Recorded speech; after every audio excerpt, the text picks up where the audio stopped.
Well, everyone, it's time for us to go and take a look at the iPhone XS Max and see how this particular iPhone holds up in the later part of 2023. Now, I will definitely tell you I'm a fan of this iPhone right now. It's one of the older iPhones supported on iOS 17, but it doesn't necessarily mean that this iPhone is a good value per dollar. There's a lot of things that have changed within this iPhone this year. So if you want to pick up some iPhones, I would recommend buying this year. Links will be down in the description. You can get them from there and you can help support the channel at the same time. Now, starting off with the outside of the iPhone XS Max, this particular iPhone has a 6.5-inch Super Retina OLED display on the front. It's a pretty good panel. It was the first big iPhone that we got from the Plus series. So this was the first Max iPhone that we ever got as well. And I definitely am a fan of this iPhone from the size perspective. It's a very big phone. It's a fairly high resolution panel as well, 60 Hz, but it's a very good panel, still with the notch and everything. But I am a fan of this panel for sure. On the bottom, you're getting that Lightning port, which still looks and feels very good. Curved sides too, which is still a very cool feature. On the back, you're getting that standard glass back, which still holds up very well. Dual camera setup, wireless charging on the back, standard glass back, and overall a very good feeling phone, a very good performing phone.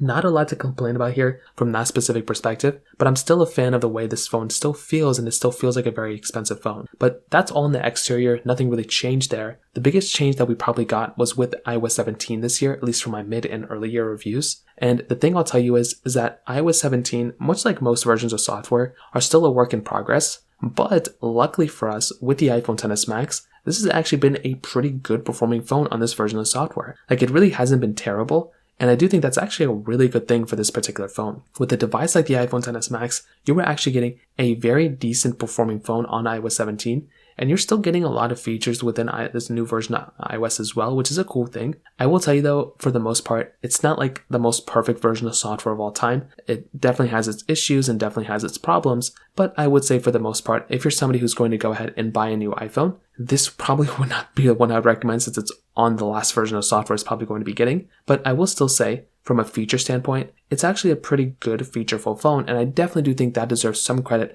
with this particular phone. So, at least with the exterior, it gets a thumbs up for me, and I would say from the software standpoint, although it is lacking in most features, it is still getting a lot of features nonetheless, which is a really cool thing. So, that in and of itself kind of covers it up there a little bit. Now, on top of that, what I'll also add is that with this particular phone, you're still getting a very, very good, performing phone for the most part as well. Like, this thing has that Apple A12 Bionic chip inside of it with 4 GB of RAM. And I would say from that perspective, this is a pretty good performing phone. I will say, like, if you're somebody who wants to go ahead and just buy a new phone, again, this one is definitely going to be giving you some capability there, but the performance of this phone still isn't really even that bad. Like, I compare this thing against the iPhone 15 Pro Max, and I was actually seeing that this phone, although it wasn't beating the iPhone 15 Pro Max, it was keeping up kind of, and I definitely do think that was kind of a surprising thing going on with this specific device. I would say from that specific perspective, this would not be a phone I would go ahead and recommend like buying from a performance standpoint, but I would say because this phone has, it's still a decent chipset and still a decent amount of RAM, it's not going to be a terrible performing phone even on iOS 17. So what I'll definitely tell you is that this particular device as of this point is still 100% worth buying.